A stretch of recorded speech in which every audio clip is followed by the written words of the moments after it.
Hello, everyone. Welcome to Pints and Politics. Here with me, Drew, Representative Wiener, and we have a guest today. We have Angel Zeirden running for SD6. Am I right about that, Yes. Angel? Yep. Awesome. And yeah, we'll just dive right into this. Angel, what got you interested in running for this open seat, and why is the seat open? Yes. Well, it is open because we had a senator that made some pretty poor choices. And for me, I've already been in politics working on legislation for over 10 years. So when I saw that this seat was going to be open, I felt that I was already in a position with relationships on both sides of the aisle, ideas for legislation that I would automatically be able to have a seat at the table coming into having one session left in this term. And so I just wanted to continue my work and be able to do that on a much broader scale and actually represent everybody in our district, not just the party, which is what we kind of typically see a lot of times in rural Minnesota. And so, So, so SD6, how far is that for the audience, roughly? Like, I heard Grand Rapids and Brainerd is the Yeah. stretch. It's like Yeah, that's a 2.5 hours. I mean, it's a drive. yeah, that's We quite had the haul. redistricting in 2022, which was a little controversial just because it did put two senators up against one another that were actually in kind of very different districts. And so, you know, the whole reason Eichhorn really did get into the position that he was is because of the endorsing convention. Um, and someone from Grand Rapids may have a harder time winning the Brainerd Baxter area because they really are very different as far as demographics go. Oh, absolutely. so, And I want to jump in here, Drew.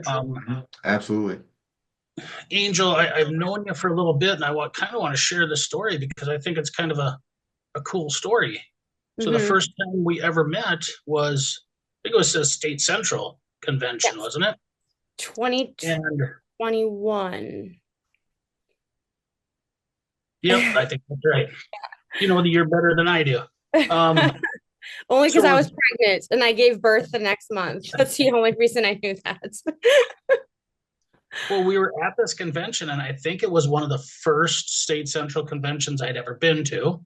So they have the alternates seated in the back and guests. I was just a guest. I wasn't a I delegate was or a alternate guest too, at by the the time. way. Yep.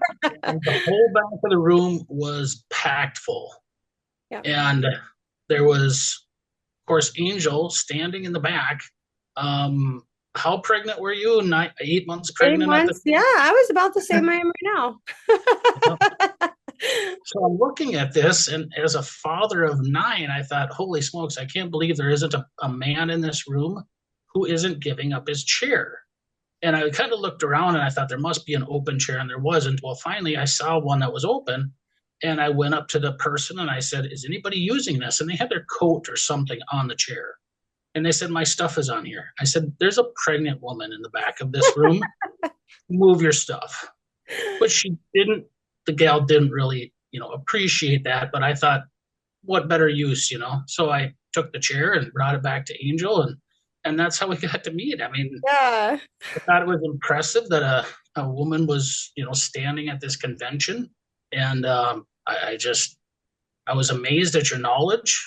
You'd obviously been around politics for a while. She was very helpful in explaining what happened at a convention because for a new person, it's a little overwhelming.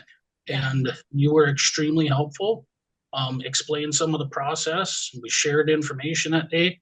Um, and you talked a little bit different than most people as far as your viewpoints on things. You talk about,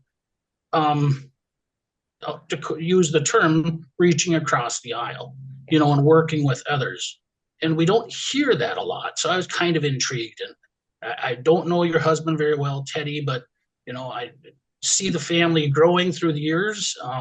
How many kids A do you have lot now? more right, by the way. So like he's like a lot more conservative. So I find it very funny because I've actually kind of brought him a little more towards the middle. Because when you actually see some of this stuff, you start to go, oh, wait, yeah, we can't get anything done if we can't maybe compromise or meet in the middle. I mean, so he's coming to his senses. But this is baby number five. Baby Um, number and last one. This is the last one. So we are good five. after this. Congratulations. Now, Yeah. how do you how do you think you'd balance, the duties of a senator and five kids? Because I mean, as a father, it's hard enough, and the workload falls on my spouse, my wife being at home, and I really feel bad at times leaving her with that. Um, but she does an amazing job. So how do you feel like balancing that is going to work if you win this election?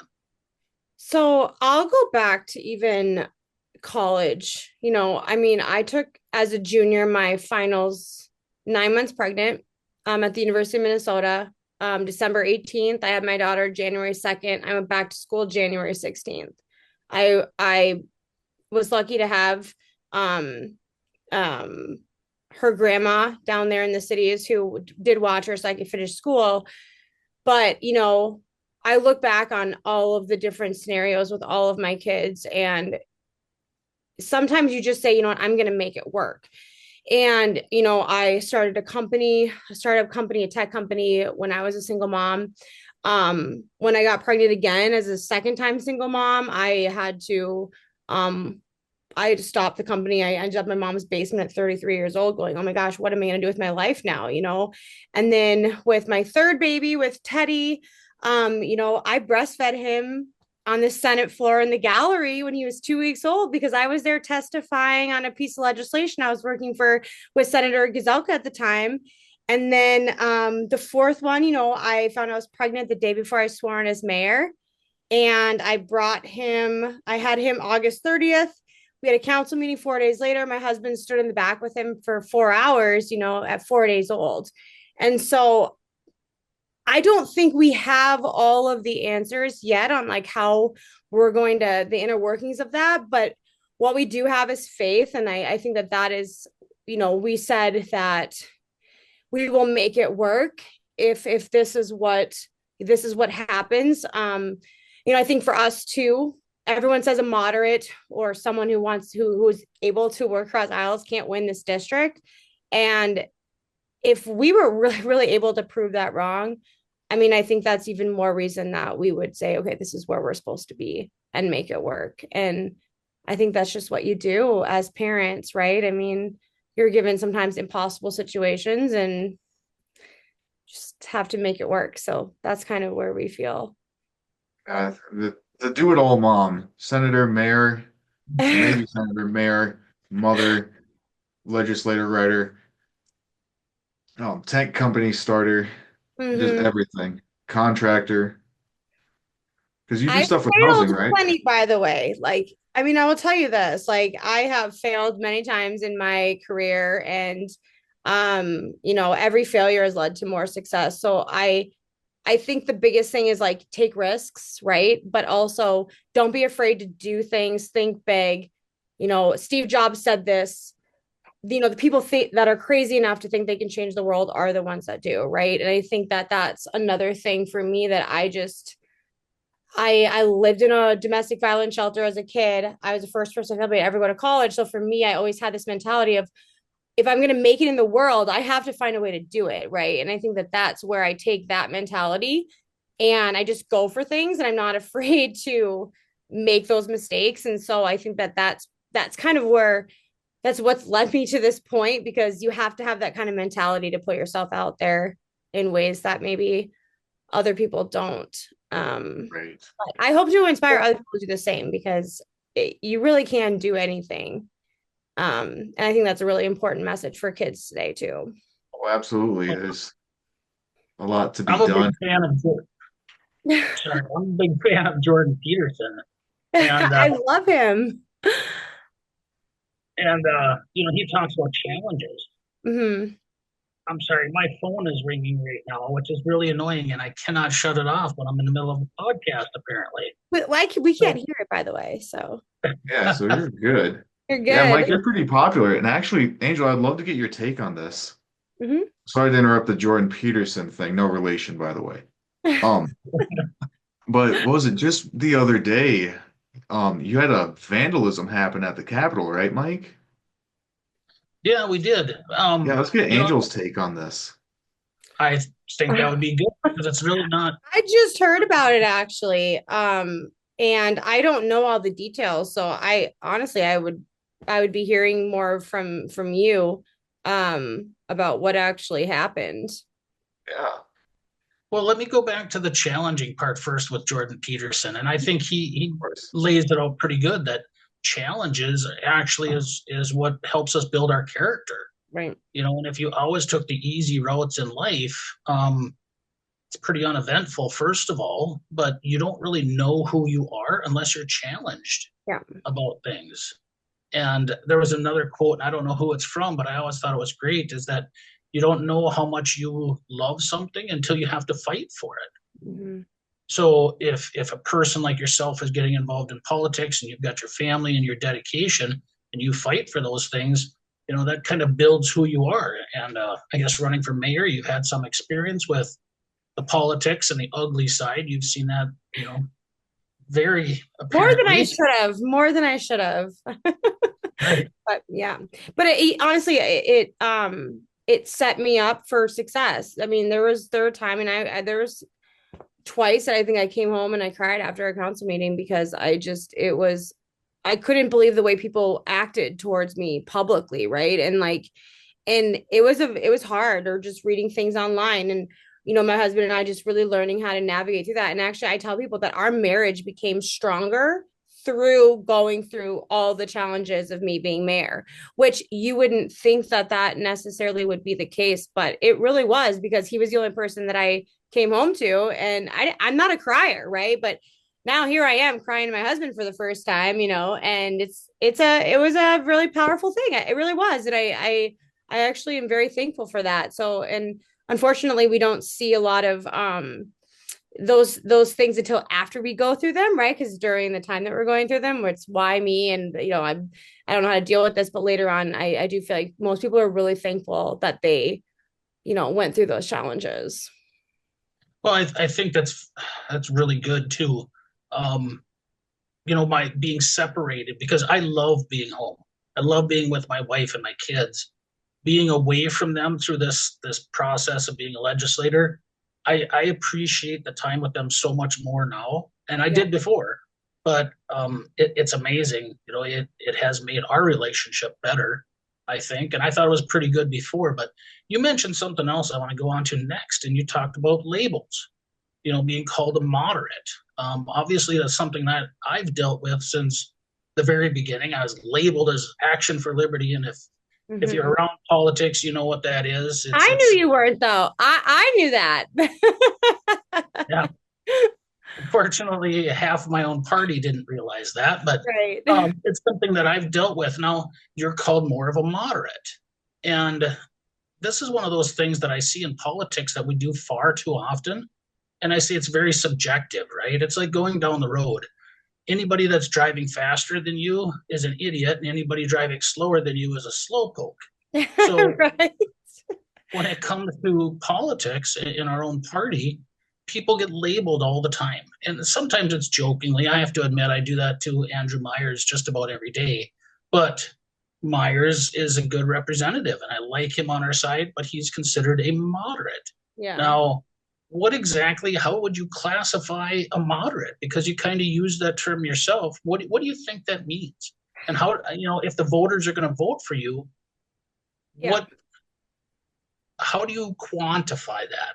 Right. Or maybe And you're not a moderate. I'm labeling myself, right? Like, you get so used to hearing something, and what is funny, it's like, well, then you have to ask, well, what is a Republican, right? What makes somebody a Republican, right? I mean, is it that we support the Second Amendment, or we're pro-life, or we want less taxes, or you look at the traditional Republican, what you're fighting for. But when I look at everything that I've done in my district, and that comes with housing ex felons and single moms, and sitting on the board of the domestic violence shelter, and working within housing, and or restorative justice for youth. And people look at that and say, oh, that's what Democrats focus on, right? The Democrats are the ones that are, helping people.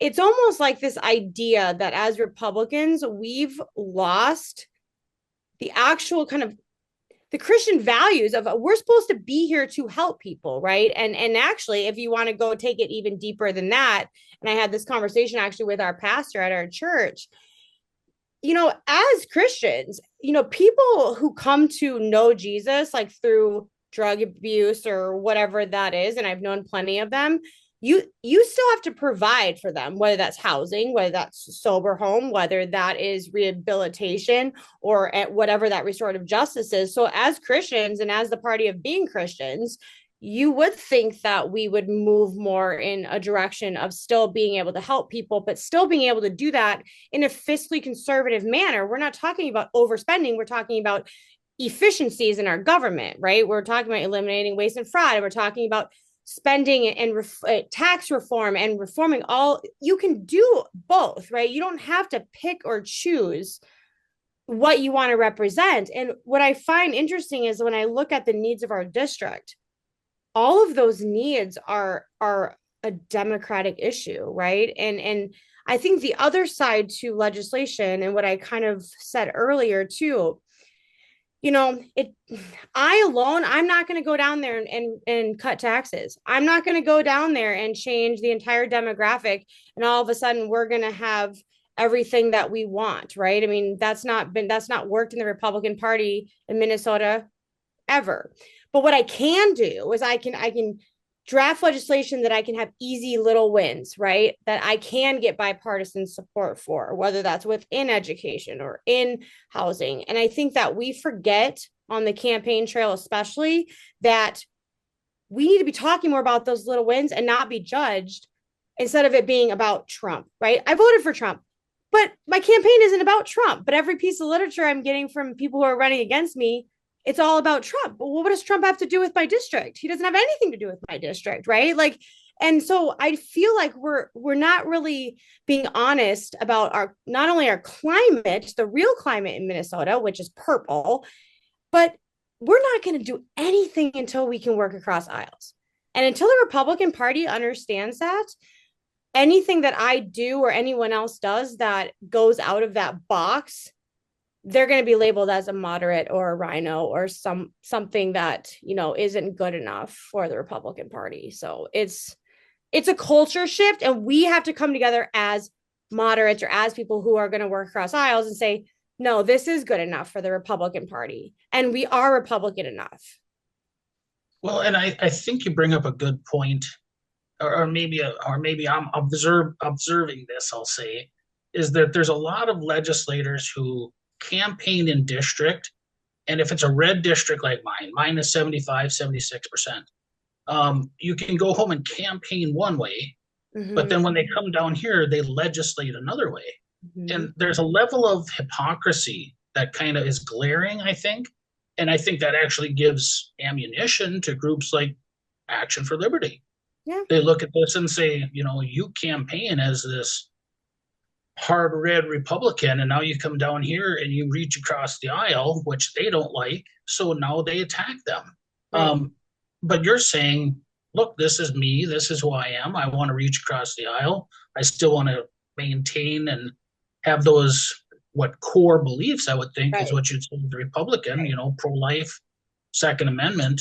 But the rest of the issues we have to reach across the aisle, which this year, especially in the House, the only legislation that's moving forward is heavy bipartisan support, which brings me to, I think one of the Adams says it, that, that a government should almost be in a perpetual state of gridlock, right, and only legislation with high support is supposed to move forward. Yeah. So in a way, what you're saying is kind of going back to what our founding fathers actually promoted. John Adams said.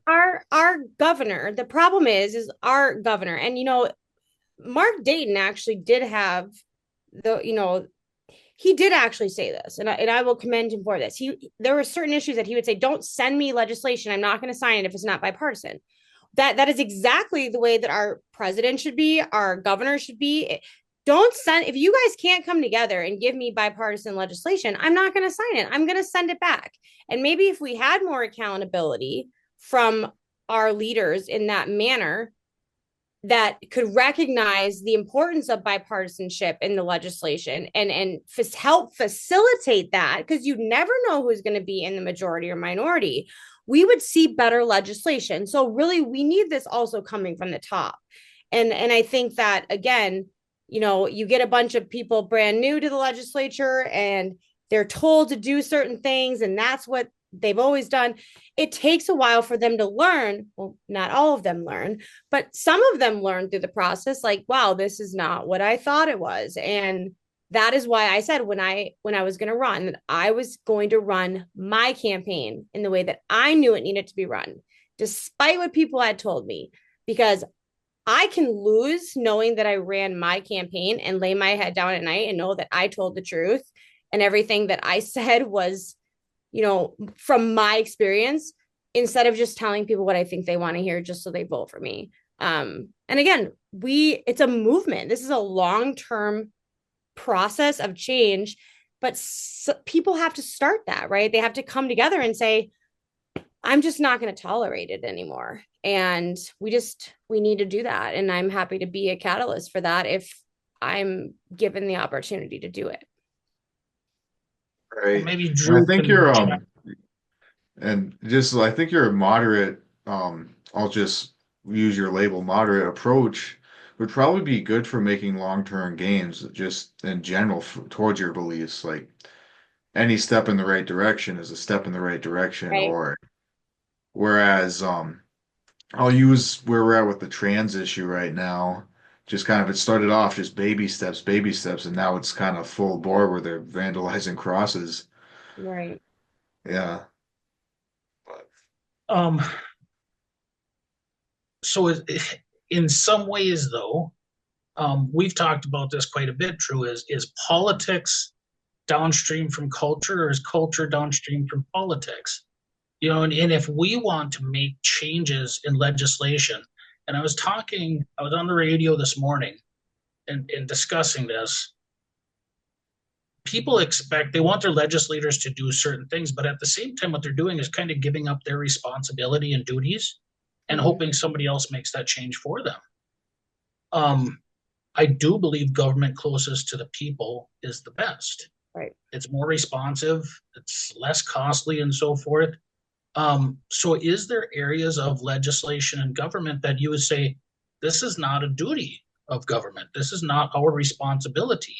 Um, and this is a broad one, of course, but the Department of Education, that has Mm-hmm. come up quite a bit, but it's actually been a topic for Republican or conservative leaders for probably 40 years already. Ronald So, Reagan knew this. I mean, this was something that Ronald Reagan talked about, right? That right. you can look at the history of it. The issue is, I think, with Republicans is that we tend to go in and cut everything, right? Cut, cut, cut, get rid of, and we don't necessarily know what the ramifications of that is, right? Especially if you look at the cuts from the department, DJO, DOJ, sorry, DOJ. They are cutting right now, but you know what the implication of just cutting the program is, that our shelter loses 20% of funds that they thought they were going to get, right? So there's a trickle down effect. And I think that Republicans just kind of come in and say, okay, we're just going to start cutting, cutting, cutting instead of reform, right? Instead of like sitting down again and saying, okay, if we cut this, how does that trickle down effect affect the local level? And that's why I also think that being mayor, I was able to see a lot of how the states controlled us at the local level. We couldn't do what we wanted to do in a cost effective way, like change a speed limit on one road, because the state tells us that you have to do a citywide speed study, which costs $50,000 when changing 5 miles an hour on one street costs us almost nothing, right? There's these little things that you learn, that the more big government you have, that trickle down effect does actually have larger implications at the local level. So, and when you talk $50,000. about those cuts, I think that's important, and it actually is something that I believe in. I do believe when we need those cuts. At the same time, there's a balance to it because Yeah. if the government cuts spending, what that means is the individual has more money in their pocket. You know, if I had the tax bill that would cut the lowest tax bracket in Yeah, the state, I saw that. Yeah. that to me was it's a good bill because I believe that we hear about people who can't afford the daycare. I'm fortunate. I have my mother is close. I have family close. We have sibling. My kids can do the babysitting and stuff like that when we need help. Not everybody has that. Right. So, but when you cut that tax bracket, people can say, well, we don't have enough money coming in. And this was the argument from the Democrats to pay for the programs. Yeah. Well, you And I have to then think increase taxes on like sales taxes or find permanent streams of revenue, right? Because any state in the United States that has lower income taxes, they have higher sales tax, right? Or they have higher property tax. But then you're giving more people the ability to choose what they want to spend their taxes on. And I think that's a much smarter way to do it. It's no different than the tariffs, right? It's the same thing, right? Yes, the money has to come from somewhere, but let it come more from people who are deciding to spend money on something that they don't need and less from taking from people more of the from the things they need. So I think there's a mentality shift potentially, but again, unless you sit down with the other side and chip away at this slowly, we're never going to get anywhere. And that's Or the other thing, like I was saying before, is politics downstream from culture or culture downstream from politics. And I don't think we articulate our message well enough. The mm-hmm. reason I want property or less income tax is because I believe that you as a mother and as a family know how better to spend your money than I do in the government. Yeah, I And agree. I want to empower the individual. And it seems like that's kind of what you're saying too is, if you want to spend money on electronics and whatever you want on the weekend, that's up to you. But Or a there's a new cost. car or a fancy car or just all of the different things. And again, this is a conversation that why are we not having this conversation, right?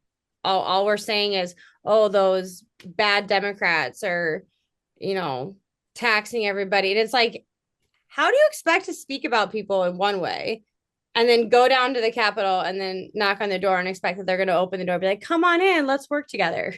Yeah, that's not going to happen. I mean, that's never going to happen. And I think people are not honest about what needs to happen. So let's go back to your race a little bit. And Drew, you can chime in. I'm sorry, I feel like I'm doing more of the Oh no, talking. that's okay. That's okay. We got about 10 minutes left anywho. I'm watching the time. Okay. But yeah, this So race is a little nuts. A little short notice and Yeah. everything. Yes. It is interesting because I came into the race actually, I was not going to seek the endorsement. Okay. And the reason I said that I was not going to seek the endorsement is because, to be honest, and we've had this conversation, Mike. My BPOU, I'm a delegate. I'm currently a delegate. I've been a state delegate, but I've also been blackmailed by a delegate, right? When I was mayor about something really ridiculous. And I am not the typical demographic in my BPOU. And it's very challenging to be younger, have a different perspective, or even older and have a different perspective, and go into a caucus that has been maybe together for a long time. They've elected the same people and see the reactions towards you for having a different viewpoint. And so for me, it was like, there's no way that I would be able to go into this race seeking the endorsement and actually think that I had any type of chance to be endorsed. And I truly think that this is an issue on both sides. This is not just a Republican issue. This is also a Democratic issue. So I think that, in a lot of ways, the way that caucuses is set up and their lack of training and the lack of interest to participate has creating these extremes in Minnesota. So going into it, I was going to primary because I built a lot of relationships in this district. And I know that there were some people that were not happy with that. They wanted to primary. It was something that they wanted to caucus. That was something that they like to do. And so when it was announced that there wasn't going to be an endorsement, it changed the game. Now with 6 people, potentially 7, I heard, um, it's going to be very close, and I don't think it's going to take a lot of votes to win the primary. But what I do know is I am in my own lane, and I think it's the only place that I want to be. And I also don't need to put anybody else down to make my race or myself better. And so I've been flying a little under the radar, and I think that it's been kind of nice because I'm not used to not being kind of the target. So it'll be really interesting to see what happens in 2 weeks. Yeah, it's was I believe and like no offense, but I think the term dumpster fire has been used for this election here. Yeah. The Yeah. 7 people, holy crap. And we're talking about in less than a month's time here. That's a Yeah. lot of work. Hmm. Have you been door Well, knocking at all recently? no, I have A little not. cold for that. Again, being 34 weeks pregnant, not ideal for campaign season. Our snowstorm is also probably not ideal for campaign season. But I've made a bed for the last 6 years in this community. I've helped so many people, not believing that I would run for this position. I mean, just because I wanted to help our community. Like I said, I sit on the board of Lakes Area Restorative Justice Program. It's a youth, if you're getting in a fight at school, you don't belong in the justice system, right? I mean, there's a lot of things that we need to do with our youth to keep them out of the system, because statistics show that once they're in the system, they will reoffend, and then that spirals down.